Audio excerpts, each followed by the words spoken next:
8 દશાંશ સંખ્યાઓ. દશાંશ સંખ્યાનો અર્થ એની અંદર જ છુપાયેલો છે. શું કહે છે કે જે સંખ્યાઓમાં એકમ સ્થાન અને દશાંશ સ્થાન વચ્ચે ટપકાનું નિશાન હોય તેને દશાંશ સંખ્યાઓ કહે છે.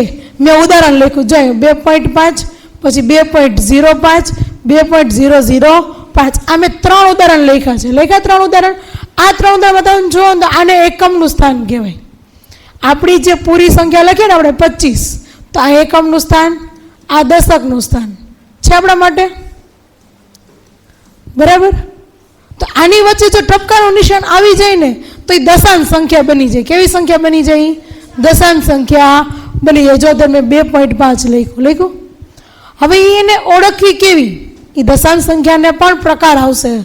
દશાંશ ચિહ્નવાળું આવશે, દશાંશ સંખ્યા આવશે, શતાંશ સંખ્યા આવશે અને સહસ્ત્રાંશ સંખ્યા આવશે. તો કે જે સંખ્યાના છેદમાં માત્ર 10 હોય ને તો એને દશાંશ સંખ્યા કહેવાશે. અહીંયા જો મેં લખ્યું 3/10. છેદમાં કેટલા છે? તો કે 10 છે. 10 ની અંદર 0 કેટલા આવે? તો કે એક જ 0 આવે. તો એક અંક પછી પોઈન્ટ હોય. હવે મારી પાસે ઓલરેડી અંક જ એક હતો, અંક જ એક હતો. તો એક અંક પછી આપણે આ બાજુ પોઈન્ટ નથી મૂકવાનો, અંકની આગળ મૂકવાનો થાય. ક્યાં મૂકવાનો થાય? અંકની આગળ. એટલે મેં પોઈન્ટ મૂક્યો. હવે આગળ કોઈ સંખ્યા નથી મારી પાસે એટલા માટે મેં 0 લગાવ્યા. હવે જો મારી પાસે એની બદલે 28 અને છેદમાં 10 હોત તો શું કરવાનું? તો કે છેદમાં 10 એટલે એક અંક પછી પોઈન્ટ આવશે. એ આપણને ખબર છે. તો તમને ન ખબર પડે તો શું કરે કે 28 પહેલા લખી દેવાય. લખી દીધા મેં 28. હવે એક અંક પછી પોઈન્ટ મૂકવાનો છે. હવે એક અંક પછી પોઈન્ટ મૂકવું મેં શું કીધું? છેલ્લેથી શરૂઆત કરવાની, છેલ્લેથી આગળ મૂકવાનો. એક અંક પછી 8 એની આગળ અહીંયા પોઈન્ટ. એટલે ફરી ગઈ દશાંશ ચિહ્નમાં એનું સંખ્યા ફરી ગઈ. હવે વાત આવે છે જે સંખ્યાના છેદમાં 100 હોય તો એને શતાંશ વચાશે. શું વચાશે? શતાંશ. આ 3 દશાંશ વચાતું હતું, આ વચાશે 3 શતાંશ. શું વચાશે? 3 શતાંશ. એટલે છેદમાં 100 હોય એવી સંખ્યા શું વંચાશે? શતાંશ. હવે છેદમાં 100 એટલે કેટલા 0 આવ્યા 100 ની સાથે? તો કે 2 0 આવ્યા. એટલે હવે યાદ શું રાખવાનું? જ્યારે છેદમાં 2 0 આવે એટલે 2 અંક પછી પોઈન્ટ આવે. ક્યાંથી? તો કે છેલ્લેથી 2 અંક પછી પોઈન્ટ આવે. હવે મેં અહીંયા લખ્યું હતું 3/100. તો મારી પાસે અંક કેટલા છે? તો કે એક જ છે. હજી એક અંક શું થાય છે? તો કે ખૂટે છે. શું થાય છે? ખૂટે છે. હજી અંક ખૂટે છે ને, જેટલા અંક ખૂટતા હોય ને એટલા એ અંકની આગળ 0 મૂકવાના. ક્યાં મૂકવાના 0? એ અંકની આગળ 0 મૂકવાના. તો અહીંયા 3 હતા તો એક અંક ખૂટતો હતો ને એટલે પહેલા 0 લખ્યો અને પછી પોઈન્ટ ને પછી પાછો 0 લખ્યો. હવે બીજું ઉદાહરણ જોઈએ આપણે. 125 છેદમાં 100 છે. છેદમાં 100 એટલે આપણને ખબર છે કેટલા અંક પછી પોઈન્ટ આવશે? તો કે 2 અંક પછી પોઈન્ટ આવશે. તો હું શું કરીશ? પહેલા 125 લખી લઉં. લખી લીધું. આપણી પાસે જે મૂળ સંખ્યા હોય પહેલા એને લખી લેવાની એટલે ભૂલ પડે નહીં. હવે 2 અંક પછી પોઈન્ટ એટલે ક્યાંથી શરૂઆત કરવાની? છેલ્લેથી 2 અંક. 1 અને 2 એટલે અહીંયા આવશે ને પોઈન્ટ 1 અને 2 ની વચ્ચે. હવે વાત આવશે આપણે કે જે સંખ્યાના છેદમાં 1000 હોય તેને સહસ્ત્રાંશ વંચાશે. શું વંચાશે? સહસ્ત્રાંશ. તો સહસ્ત્રાંશ એટલે આને શું વંચાય? 3 સહસ્ત્રાંશ વંચાય. શું વંચાય? 3 સહસ્ત્રાંશ વંચાય. હવે એની અંદર કેટલા 0 આવશે? તો કે 3 0. 1000 માં કેટલા 0 આવ્યા? 3 0. જ્યારે 3 0 આવે એટલે કેટલા અંક પછી પોઈન્ટ મૂકવાનો? તો કે છેલ્લેથી 3 અંક પછી પોઈન્ટ મુકાય. જો આપણી પાસે 3 અંક છે તો વાંધો નથી તો શું કરવાનું? એ અંકની આગળ 0 મૂકવાના, જેટલા ખૂટતા હોય એટલા. હવે આ તો તમને ખબર પડી ગઈ. હવે હું એક ઉદાહરણ લખું છું. 4258 છેદમાં 1000. બરાબર.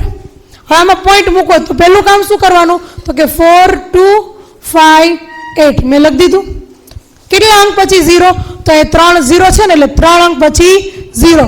તો 1 2 અને 3 એટલે અહીંયા આવશે 0 આપણે પોઈન્ટ. હવે મારી પાસે અંક પૂરતા હતો. શું હતું? અંક પૂરતા હતા. હજી એક ઉદાહરણ લઈએ. 28 છેદમાં 1000. છેદમાં કેટલા છે? 1000 છે. તો 3 અંક પછી પોઈન્ટ જોશે ને, મારી પાસે 3 નથી. કેટલા અંક છે? 2 જ અંક છે. તો પહેલા 2 અંક તો લખી દઉં. હવે એક આગળ 0 મૂકું, પછી પોઈન્ટ, પછી 0. થઈ ગયા મારા પોઈન્ટ પછી 3 અંક. તો મારો જવાબ સાચો. જો ટેલી કરવું હોય ને તો શું કરે ખબર છે? જો એ કેટલા 0 હતા? 3 0 હતા. તો પોઈન્ટ પછી મારા 3 અંક આવી ગયા, એ જોઈ લેવાય. હા, આવી ગયા, તો આપણો જવાબ સાચો, બાકી ખોટું. હવે આનો ઉપયોગ, આની સરખામણી કરવાની આવે. શું આવે? દશાંશ સંખ્યાની સરખામણી. કઈ રીતે કરવી? જો અહીંયા 32 છે, અહીંયા 32 છે, અહીંયા પોઈન્ટ પછી 5 છે, અહીંયા પણ પોઈન્ટ પછી 5 છે ને. હવે અહીંયા પોઈન્ટ પછી 5 પછી પાછું 5 છે, અહીંયા કાંઈ છે નહીં. તો હવે મોટું કોણ અને નાનું કોણ? 32.55 મોટા કહેવા કે 32.5 ને મોટા કહેવા? તો એક વસ્તુ યાદ રાખવાનું, જો તમને સહેલું શીખવાડું ને તો એ અંકની સરખામણી કરો ને, કાંઈ ના હોય એટલે શું કરવાનું? 0. તો આ 55 થયા, આ 50 થયા, તો કોણ મોટું બને? તો આપણને ખબર જ છે, 0.55 વાળું મોટું બને. હવે એમ નથી આવડતું, એમ પણ આવડતું નથી, તો પેલું કામ શું કરવાનું? તો કે 32.55 છેદમાં કેટલા થયા? 100 બને. આપણે આ દશાંશ સંખ્યાને અપૂર્ણાંકમાં ફેરવીએ તો 3255 છેદમાં 100 બને. આ શું બનશે? તો કે 325 છેદમાં 10 જ બનશે. બનશે ને? તો આપણે આગલા ચેપ્ટરમાં ઓલા સરવાળા બાદબાકી શીખાતા. સરવાળા બાદબાકી ક્યારે થાય? જ્યારે છેદ સરખા હોય ત્યારે જ. તો હું આ બેના છેદ સરખા કરું, મારે કરવા છે છેદ સરખા. તો આની પાસે 10 છે, આને 100 કરવા હોય તો કેટલા વડે ગુણવું પડે? તો કે 10 વડે ગુણવું પડે. તો હું આ સંખ્યાને હું અહીંયા 10 વડે ગુણી દઉં તો ઉપર પણ મારે 10 વડે ગુણવી પડશે. હવે આ સંખ્યા તો એઝ ઇટ ઇઝ છે, એમને એમ લખી મેં, જો લખી. હવે આ નવી સંખ્યા જે બની ને એ આવી બની છેદમાં 100. હવે તમે જો બંનેના છેદમાં 100 થઈ ગયા. હવે કોણ મોટું દેખાય અંશમાં? આ મોટું દેખાય. આવ્યો એનો એક જવાબ. આ બીજી રીત. નો ખબર પડે તો આ બીજી રીત. હવે અહીંયા જોઈએ 85, તો બંનેમાં 85 છે. આમાં તો સ્વાભાવિક દેખાય છે, પોઈન્ટ પછી અહીંયા 0 છે ને અહીંયા 5 છે, તો કોણ મોટું? તો કે 5 વાળું જ મોટું થાય. તો કે આ મોટું. હવે ક્યારેક આમાં એવું આવતું હશે, આપણે બીજું એક ઉદાહરણ જોઈએ. 28.3 28.30. ચલો હવે આની અંદર તો કે આમાં જોઈએ ને તો અહીંયા 28 છે, અહીંયા 28 છે, અહીંયા 3 છે, અહીંયા 3 છે. હવે અહીંયા કાંઈ નથી, મેં પહેલાં જ કીધું ખબર, અહીં 0 લગાવી દેવાનો. પોઈન્ટ પછી તમે 0 લગાવી શકો. તો બંને 30-30 થઈ ગયું. તો કેવી બની ગઈ બંને? તો કે બંને સરખી બની ગઈ. તો આ શું થયું? દશાંશ સંખ્યાઓની સરખામણી. હવે વાત આવશે આપણે કે દશાંશ સંખ્યાનો ઉપયોગ થાય ક્યાં, શેના માટે થાય? તો કે નાણાંના દાખલાને ફેરવવા માટે, જ્યારે નાના એકમમાંથી મોટા એકમમાં જવું હોય ને ત્યારે થાય. સેમ રીત લંબાઈનો નાનો એકમ હોય એમાંથી મોટા એકમમાં જવું હોય ત્યારે થાય. એવું નથી કે ન થાય, મોટા એકમમાંથી નાના એકમમાં જઈ શકીએ આપણે, પણ દશાંશની વાત કરી છે એટલે હંમેશા નાના એકમમાંથી કેમાં જવું પડે? આપણે મોટા એકમમાં જવું હોય ત્યારે જ થાય. અને બીજું છે એક વજન. આગળ જોશું આપણે વજન. હવે પહેલી વાત આવી છે નાણાંની. પહેલાં તમને એ ખબર હોય છે 1 રૂપિયો બરાબર કેટલા પૈસા થાય? તો કે 100 પૈસા થાય. પણ આપણને ઓલરેડી રકમ શેમાં આપી છે પહેલાં એ જોવાય. શેમાં આપી છે? તો કે પૈસામાં આપી. તો કે પૈસામાં ફેરવવાની હોય નહીં. શેમાં ફેરવવાની હોય? આપણે રૂપિયામાં મોટા એકમમાં જવાનું હોય. તો જે એકમમાં ફેરવવાનું છે ને એ એકમ પાછળ લખવાનો. ક્યાં લખવાનો? પાછળ. હવે તો જમણો હાથ યાદ રાખવાનો. શું યાદ રાખવાનું? જમણા હાથે એ એકમને લખવાનો. તો અહીંયા શું લખીશ? પૈસા. અહીંયા લખીશ રૂપિયા. 100 પૈસા બરાબર 1 રૂપિયો. 65 પૈસા બરાબર કેટલા? શું કરવાનું? તો કે ચોકડી ગુણાકાર. ચોકડી ગુણાકાર કરીએ એટલે 65 ગુણ્યા 1 છેદમાં 100. 65 એકા 65 અને છેદમાં 100. દશાંશ સંખ્યા ફેરવી નાખીએ હવે આપણે અપૂર્ણાંકને. 2 અંક પછી પોઈન્ટ. તો હવે પોઈન્ટ મૂકો તો કે 65, અહીંયા પોઈન્ટ અને આગળ 0. આ શેમાં ફરી ગયું? તો કે રૂપિયામાં ફરી ગયું. હવે પ્રશ્ન આવશે કે મેમ રૂપિયા અને પૈસા બંને આપ્યું છે. શું આપ્યું છે? રૂપિયા અને પૈસા બંને આપેલું છે. તો રૂપિયાવાળા પાર્ટને આપણે હલાવવાનો થતો નથી, એને આપણે હળી કરવાની નહીં. ખાલી કોને ફેરવવાના પહેલાં? તો કે પૈસાવાળો જે પાર્ટ હોય ને એને જ પહેલાં આપણે હળી કરવાની. શું કરશું? તો પહેલું કામ હું શું કરીશ ખબર છે? 12 રૂપિયા પ્લસ 5 પૈસા. મેં 2 ભાગ કરી દીધો, જો દેખાય ને તો કરી દીધા 2 ભાગ. રૂપિયાવાળા ભાગને આપણે અડશું નહીં. હવે આને પૈસા છે, આમાં જેમ ફેરવું એમાં આની અંદર પણ પૈસામાં ફેરવીએ આપણે. તો કે એની અંદર આપણે પૈસામાં ફેરવીએ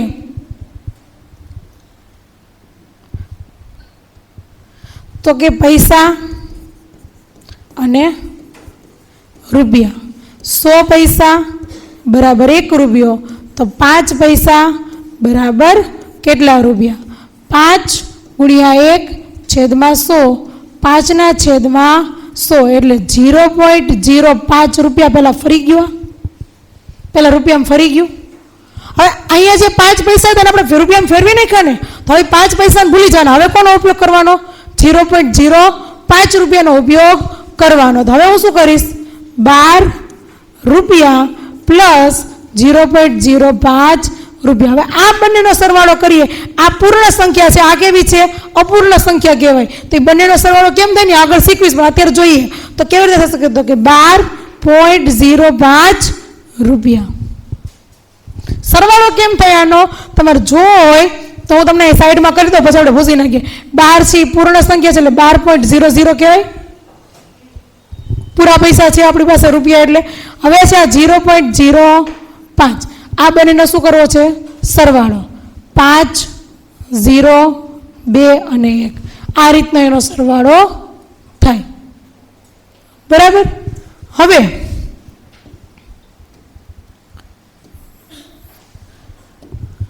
વાત આવી લંબાઈ માટે.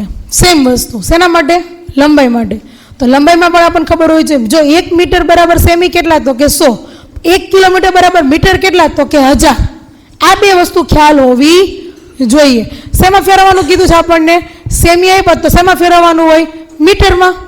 તો પહેલાં મીટરમાં ફેરવવું છે મારે, તો કે સેમી અને મીટર.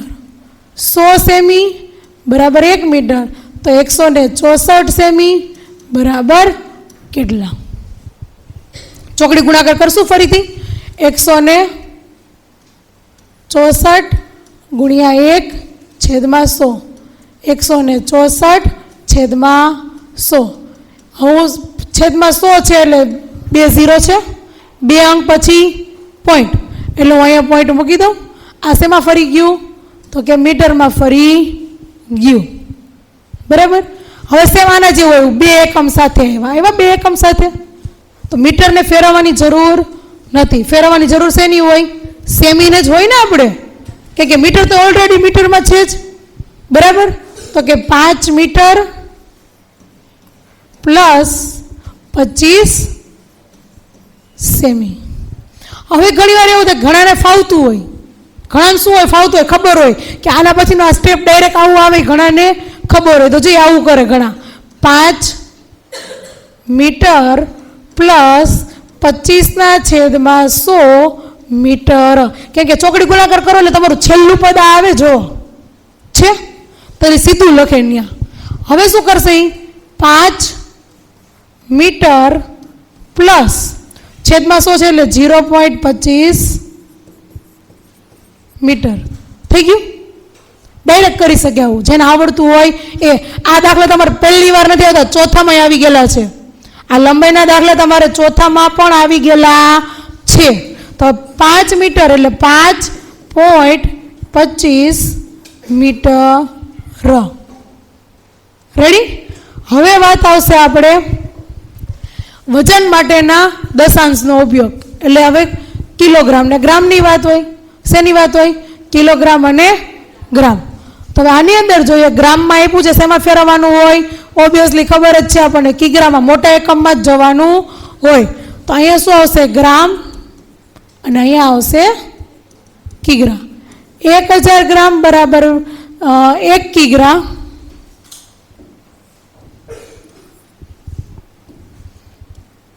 તો 2320 ગ્રામ બરાબર કેટલા? આવું થશે. હવે પછીનું શું આવશે? અહીંયા 2320 ગુણ્યા 1/1000. 2320 છેદમાં 1000. કેટલા અંક પછી પોઈન્ટ મૂકવાનો? ફરી યાદ આવ્યું 1, 2 ને 3. તો હું પહેલાં શું કરીશ, અહીંયા 2320 તો લખી દીધા, 1, 2 ને 3 એટલે અહીંયા પોઈન્ટ આવશે. શેમાં ફરી ગયું આ? તો કે કિગ્રામાં ફરી ગયું મારું. હવે પાછું કિગ્રા અને ગ્રામ બે એકમ ભેગા આવ્યા બંને એકમ ભેગા. તો શું કરવાનું પહેલું કામ? 12 કિગ્રા પ્લસ 50 ગ્રામ. હવે ઓની જેમ કરી શોર્ટમાં 12 કિગ્રા પ્લસ, મને ખબર પહેલાં મને શોર્ટમાં હું ક્યારે કરી શકું ખબર? મને એ ખબર હોવી જોઈએ કે ગ્રામમાંથી કિગ્રામ ફેરવું ત્યારે 100 આવે કે છેદમાં 1000 આવે. એ મને ખબર હોય ને તો હું શોર્ટમાં કરી શકું. હવે મને ખબર છે કેટલા આવે છે છેદમાં, તો કે 1000 આવે એટલે એ કિગ્રામાં ફરી ગયું કહેવાય છે. બરાબર? તો કે 12 કિગ્રા પ્લસ 0.050 લખ્યા. શું કામ? કે મારે 3 અંક પછી પોઈન્ટ જતો હતો ને, પણ મારી પાસે અંક કેટલા હતા? તો કે 2 જ અંક હતા. એક અંક ઘટે ને તો મારે આગળ શું મૂકવું પડે? 0. એટલા માટે આ 0 મૂક્યો અને પાછળ કિગ્રા. હવે આ બંનેનો શું કરવાનો? સરવાળો. તો કે 12.050 અને કિગ્રા. રેડી? હવે વાત આવશે દશાંશ સંખ્યાના સરવાળા અને બાદબાકી. આ ચેપ્ટરમાં બીજું કંઈ જ નવું નથી. એક આ એકમમાં ફેરવાળાવાળા દાખલા છે અને એક સરવાળા બાદબાકીના દાખલા છે. વ્યવહારુ કોયડામાં પણ હોય અને આ રીતના ડાયરેક્ટ રકમ આપેલી પણ હોય. હવે આ સરવાળા બાદબાકી કેવી રીતે? જો તમને એનો સાવ સહેલો નિયમ શીખવાડું, જ્યાં પોઈન્ટ છે ને એ ખાસ ધ્યાનમાં રાખવાના. પહેલાં છે ને પહેલી રકમ લખી દેવાય. જો સરવાળામાં 25.8 લખ્યું મેં. હવે નીચે શું છે બીજી રકમ? તો કે 2.82 છે. તો મારે 2.82 છે. તો તમે લોકો ઉતાવળ કરી શું કરો ખબર? 2.82 આમ લખો. એ શું છે? તમારું ખોટું છે. શું છે? તો કે ખોટું છે. તો હવે કરવું કેમ? તો પોઈન્ટની નીચે પોઈન્ટ આવવો જોઈએ. મેં તમને પહેલાં કીધું પોઈન્ટની નીચે શું આવવું જોઈએ? પોઈન્ટ. તો આનો પોઈન્ટ ક્યાં છે? અહીંયા છે ને, અહીંયા. તો અહીંયા જ રાખ્યો મેં.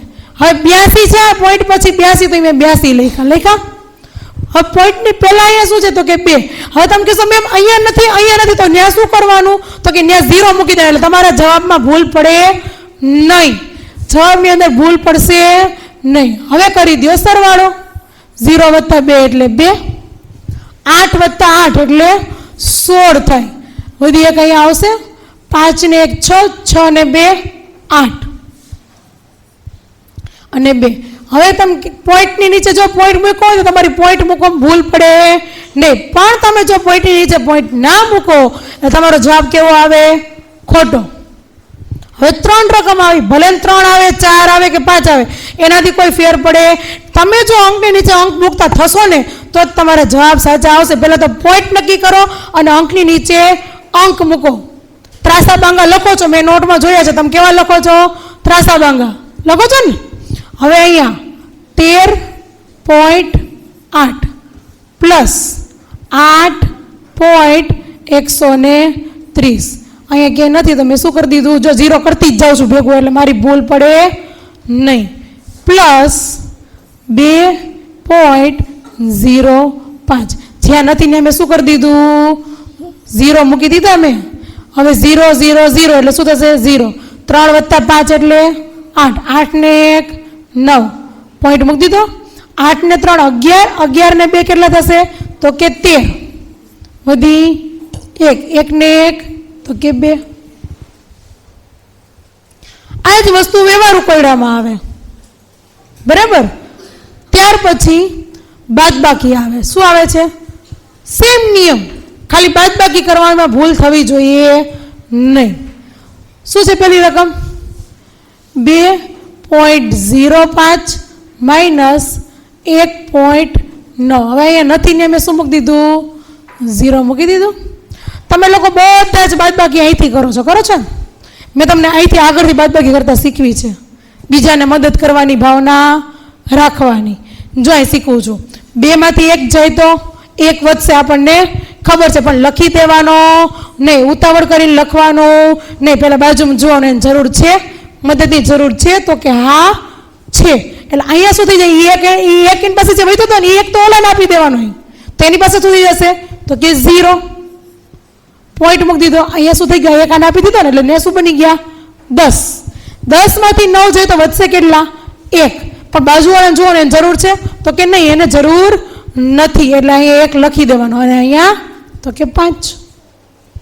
હવે અહીંયા 32.40 માઇનસ 23.805. હવે અહીંથી તો 0 મૂકશો ને. હવે આ બાદબાકી ખાસ શીખવા જેવી છે, ધ્યાન આપજો. આ બાદબાકી જો આવડી ગઈ ને એટલે તમને ગમે એ બાદબાકી આવે ને તો આવડે. 3 માંથી 2 જાય તો 1, કે આપણે શરૂઆત અહીંથી જ કરશું, કોઈ 10 કામ તમને અહીં પાછળ ભૂલ પડે છે એટલે 3 માંથી 2 જશે તો 1 વધશે, બાજુમાં જરૂર છે, તો કે હા જરૂર છે. એટલે અહીંયા શું થઈ જાય, તો કે 0. આ બની ગયા 12. 12 માંથી 3 જાય તો વધશે કેટલા, તો કે 9. હવે અહીં જરૂર છે ને જરૂર, અહીંયા શું આવશે 8. અહીંયા થઈ ગયા 14. ઓલાને 1 આપ્યો ને બાજુ વળે. હવે 14 માંથી 8 જાય તો વધશે કેટલા, તો કે 6. તમને એમ થશે મેમ અહીં 0 માંથી તો 0 જવાના ને બાદ થશે ને, એને જરૂર નથી. હવે હજી એકવાર બાજુ પાડોશી નજર કરો, બાજુ પાડોશી નજર કરીને તો એને જરૂર પડશે. હવે ઓલરેડી આની પાસે 0 માંથી 0 જાય, 0 થયો હશે તો એ કોની પાસે લેવા જશે, એની બાજુવાળા પાસે માગવા જશે ને. તો અહીંયા 6 નહીં લખીએ, અહીંયા શું લખશું આપણે 5. હવે એને 1 કાઢ્યો ને 1 આને આપશે. હવે તમે એમ કહેશો મેમ 10 માંથી 0 જાય તો 10 વધે, પણ 10 વધે નહીં. કેમ કે ઓલરેડી એને ઓલા બાજુવાળાને ઉધાર આપવાનો છે, એટલે અહીંયા કેટલા વધશે 9. 10 માંથી 10 0 જાય તો 10 વધે ને, એને બદલે કેટલા વધશે, તો કે 9. હવે અહીંયા 10 કેટલા થયા, તો કે 5. રેડી. તો આ ચેપ્ટરની અંદર દશાંશ સંખ્યાઓને અમુક એકમમાં ફેરવવાનું છે, એ દશાંશ સંખ્યાઓની સરખામણી, અને ત્રીજા નંબરમાં દશાંશ સંખ્યાઓના સરવાળા બાદબાકી, આટલું જોવાનું હતું. આપણે બધું જ સાર જોઈ લીધો ટૂંકમાં, બરાબર. આ જ વસ્તુનો ઉપયોગ વ્યવહારુ કોયડા હોય છે, એમાં એનો ઉપયોગ કરવાનો હોય છે. ઓકે.